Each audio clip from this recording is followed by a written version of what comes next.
ओम परमात्मने नमः। 79वें अध्याय में वल्वल का उद्धार और बलराम जी की तीर्थ यात्रा।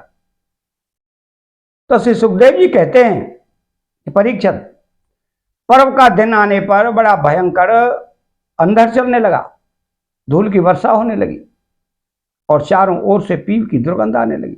इसके बाद यज्ञशाला में वल्वल दानव ने मल मूत्र आदि अपवित्र वस्तुओं की वर्षा की। तदनंतर हाथ में त्रिशूल लिए वह स्वयं दिखाई पड़ा। उसका ढील डोल बहुत बड़ा था, ऐसा जान पड़ता मानो ढेर का ढेर काल इकट्ठा कर दिया गया हो। उसकी चोटी और दाढ़ी मूछ तपे हुए तांबे के समान लाल लाल थी। बड़ी बड़ी डाढ़ों और भौं के कारण उसका मुंह बड़ा भयावना लग रहा था। उसे देखकर भगवान बलराम जी ने शत्रु सेना की कुंडी करने वाले मूसल और दैत्यों को चीड़ फाड़ डालने वाले हल का स्मरण किया। उनके स्मरण करते हुए दोनों शस्त्र तुरंत वहां पहुंचे। बलराम जी ने आकाश में विचरण करने वाले वल्वल दैत्य को अपने हल के अगले भाग से खींचकर उस ब्रह्मद्रोही के सिर पर बड़े क्रोध से एक मूसल कसकर जमाया, जिससे उसका ललाट फट गया और वह खून उगलता था 8 स्वर से चिल्लाता हुआ धरती पर गिर पड़ा। ठीक वैसे ही जैसे वज्र की चोट खाकर गेरू आदि से लाल हुआ कोई पहाड़ गिर पड़ा हो। नैमिषारण्य निवासी महाभाग्यवान मुनियों ने बलराम जी की स्तुति की और कभी न व्यर्थ होने वाले आशीर्वाद दिए। जैसे देवता लोग देवराज इंद्र का अभिषेक करते हैं, वैसे ही उनका अभिषेक किया।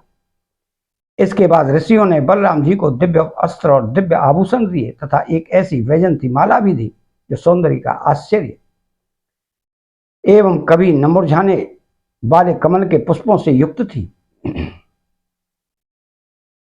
तदनंतर नैमिषारण्य निवासी ऋषियों ने विदा होकर उनके आज्ञा अनुसार बलराम जी ब्राह्मणों के साथ कौश की नदी के तट पर आए। वहां स्नान करके वे सरोवर पर गए जहां से सरयू नदी निकली है।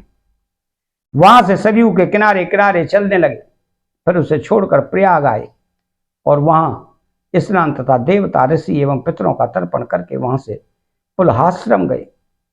वहां से गंडकी गोमती विपाशा नदियों में स्नान करके वे सोन नद के तट पर गए और वहां स्नान किया। इसके बाद गया में जाकर पितरों का वसुदेव जी के आज्ञा अनुसार पूजन यजन किया।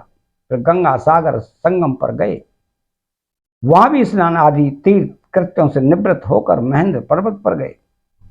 वहां परशुराम जी का दर्शन और अभिवादन किया।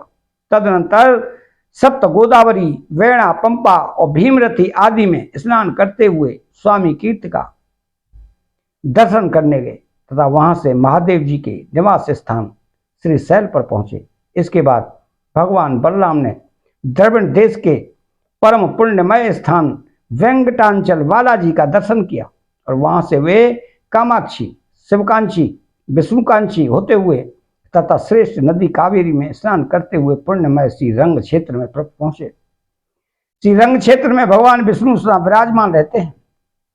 वहां से उन्होंने विष्णु भगवान के क्षेत्र ऋषभ पर्वत, दक्षिण मथुरा तथा बड़े बड़े महापापों को नष्ट करने वाले सेतु बंध की यात्रा की।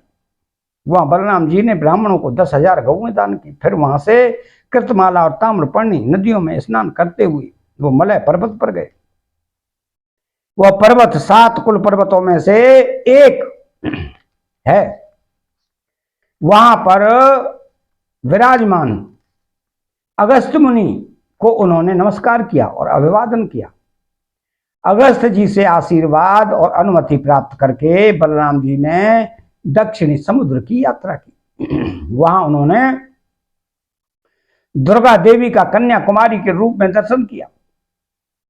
इसके बाद वे फाल्गुन तीर्थ अनंत शयन क्षेत्र में गए और वहां के सर्वश्रेष्ठ पंचापसरस तीर्थ में स्नान किया। उस तीर्थ में सर्वदा विष्णु भगवान का सानिध्य रहता है। वहां बलराम जी ने 10,000 गौएं दान की। अब भगवान बलराम वहां से चलकर केरल और त्रिगर्त देशों में होकर भगवान शंकर के क्षेत्र गोकर्ण तीर्थ में गए। वहां सदा सर्वदा भगवान शंकर विराजमान रहते हैं। वहां से जल से घिरे द्वीप में निवास करने वाली आर्या देवी का दर्शन करने गए और फिर उस द्वीप से चलकर सूरपारक क्षेत्र की यात्रा की। उसके बाद तापी, पयोसनी और निर्विद्या नदियों में स्नान करके दंडकारण्य में आए। वहां होकर वे नर्मदा जी के तट पर गए। परीक्षित, इस पवित्र नदी के तट पर ही माहिष्मतिपुरी है। वहां मनु तीर्थ में स्नान करके वे फिर प्रवास क्षेत्र में चले आए। वहीं उन्होंने ब्राह्मणों से सुना कि कौरव और पांडवों के युद्ध में अधिकांश क्षत्रियों का संहार हो गया। उन्होंने ऐसा अनुभव किया कि इस पृथ्वी का बहुत सा भार उतर गया। जिस दिन रणभूमि में भीमसेन और दुर्योधन गदा युद्ध कर रहे थे, उसी दिन बलराम जी उन्हें रोकने के लिए कुरुक्षेत्र जा पहुंचे। महाराज युधिष्ठिर, नकुल, सहदेव, भगवान श्री कृष्ण और अर्जुन ने बलराम जी को देखकर प्रणाम किया तथा चुप हो गए। वे डरते हुए मन ही मन सोचने लगे, ये न जाने क्या कहने के लिए यहां पधारे हैं। उस समय भीमसेन और दुर्योधन दोनों ही गदा में हाथ में गदा लेकर एक दूसरे को जीतने के लिए क्रोध से भरकर भांति भांति के पैंतरे बदल रहे थे। उन्हें देखकर बलराम जी ने कहा कि राजा दुर्योधन और भीमसेन, तुम दोनों वीर हो, तुम दोनों में बल पौरुष भी समान है। मैं ऐसा मानता हूं कि भीमसेन में बल अधिक है और दुर्योधन ने गदा युद्ध में शिक्षा अधिक पाई है। इसलिए तुम लोग जैसे समान बलशालियों में किसी एक की जय या पराजय नहीं होती दिखती। अतः तुम लोग व्यर्थ का युद्ध मत करो, अब इसे बंद कर दो। परीक्षित, बलराम जी की बात दोनों के लिए हितकर थी, परंतु उन दोनों का वैर भाव इतना दृढ़ मूल हो गया था कि उन्होंने बलराम जी की बात नहीं मानी। वे एक दूसरे की कटु वाणी और दुर्व्यवहारों का स्मरण करके उन्मत्त से हो रहे थे। भगवान बलराम जी ने निश्चय किया कि इनका प्रारब्ध ऐसा ही है, इसलिए उसके संबंध में विशेष आग्रह न करके वे द्वारका लौट गए। द्वारका में उग्रसेन तथा गुर्जनों तथा अन्य संबंधियों ने बड़े प्रेम से आगे आकर उनका स्वागत किया। वहां से बलराम जी फिर नैमिषारण्य क्षेत्र में गए। वहां ऋषियों ने विरोध भाव से युद्धादि से निवृत्त बलराम जी के द्वारा बड़े प्रेम से सब प्रकार के यज्ञ कराए। परीक्षित, सच पूछो तो जितने भी यज्ञ हैं वे बलराम जी के अंगी हैं, इसलिए उनका यह यज्ञ अनुष्ठान लोक संग्रह के लिए ही था। सर्वसमर्थ भगवान बलराम जी ने उन ऋषियों को विशुद्ध तत्व ज्ञान का उपदेश दिया था, जिससे वे लोग इस संपूर्ण विश्व को अपने आप में और अपने आप को सारे विश्व में अनुभव करने लगे।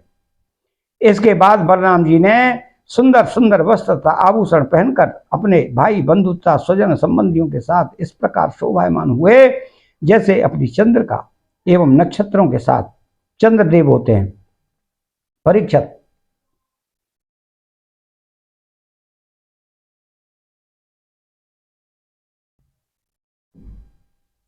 भगवान बलराम स्वयं अनंत हैं, उनका स्वरूप मन और वाणी के परे है। उन्होंने लीला के लिए ही यह मनुष्यों का सा शरीर ग्रहण किया है। उन बलशाली बलराम जी के ऐसे ऐसे चरित्रों की गिनती भी नहीं की जा सकती। जो पुरुष अनंत सर्वव्यापक अद्भुत कर्मा भगवान बलराम जी के चरित्रों का सायं प्रातः स्मरण करता है, वो भगवान का अत्यंत प्रिय हो जाता है। अतः यहाँ 79वां अध्याय समाप्त होता है। चैनल को सब्सक्राइब करें, बेल आइकन घंटी को दबाएं और कमेंट बॉक्स में श्री राधे कृष्णा लिखें। जय श्री कृष्णा।